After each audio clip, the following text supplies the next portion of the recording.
Hello guys, with no impact on the Monday, I haven't made a video for last week, so I thought I'd make one. Basically, it's one that I've been wanting to make for quite a while, and it's regarding quite a few things, just in general, things that I wanted to get off my chest. Main one being Shawn Michaels. Now, maybe a bit controversial, but no. Plenty of people like Shawn Michaels, they regard him as probably in the same bracket of Stone Cold Steve Austin, as The Rock, as, even though I hate him, Hulk Hogan, uh, people like that, Ricky Steamboat, and here's why they're wrong. Shawn Michaels, just like to say, is probably one of my all-time least favourite wrestlers ever.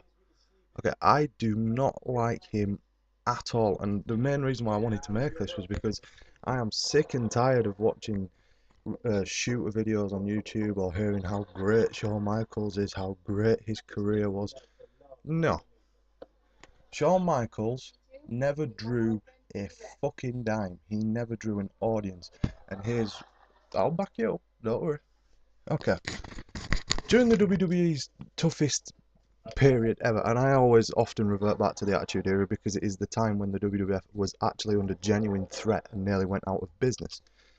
Okay, during those times, you had, off the memory, your top guys were Shawn Michaels, probably number one in the early days. Bret Hart, probably number two. British Bulldog.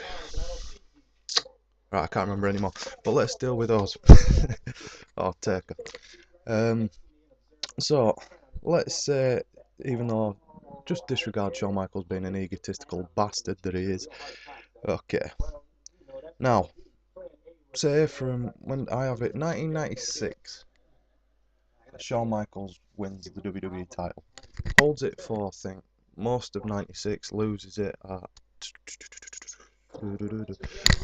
Survivor Series. He loses it at Survivor Series to Psycho Sid. Okay, so let's look at WCW in this same time frame where Shawn Michaels is the top guy who's supposed to be drawing an audience for his company that he's leading. WCW 1996 to 1998 were their strongest years.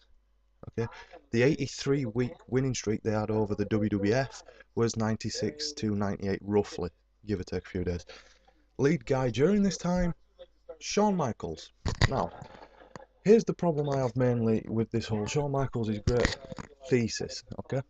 If Shawn Michaels was so great, why when he was the top guy, the champion in the WWF's darkest days, was the WWF down here and WCW up here?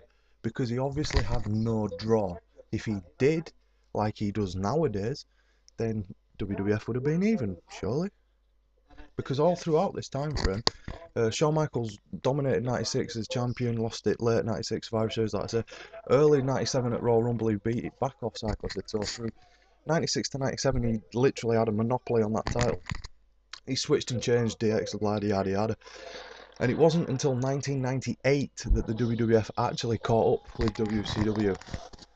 Since June the 10th, 1996, I think. It might be the other way around, and I think it was April 98 that WWF actually scored a victory in the ratings war.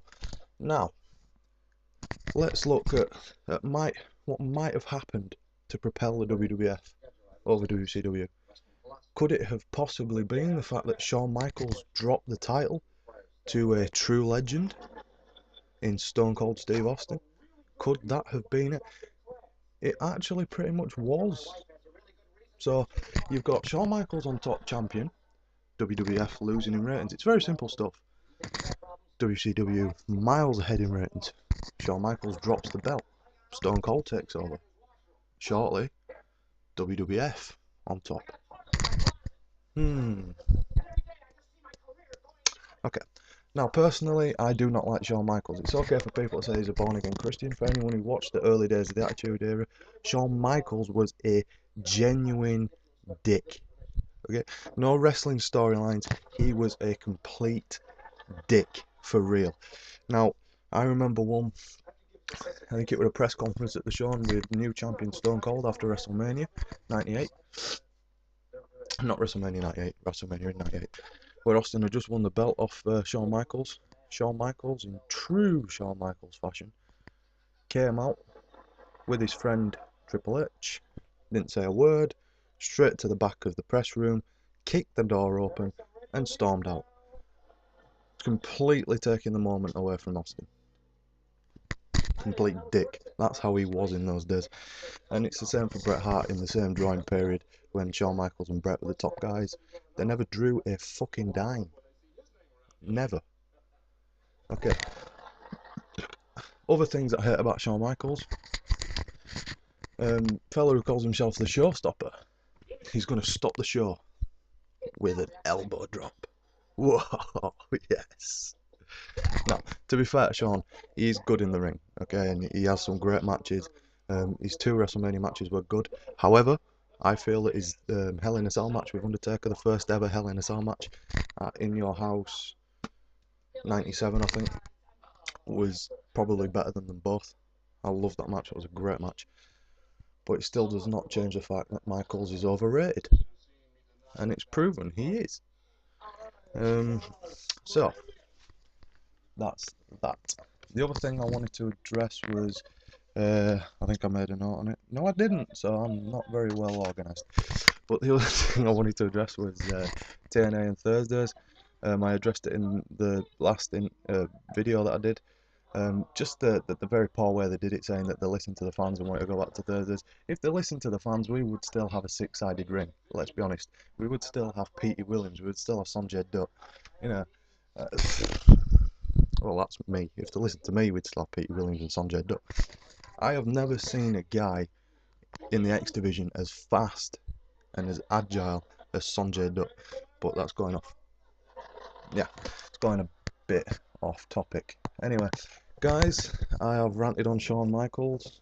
These are my opinions. If you don't agree with me, fair enough. If I'm wrong about some dates, tell me all about it.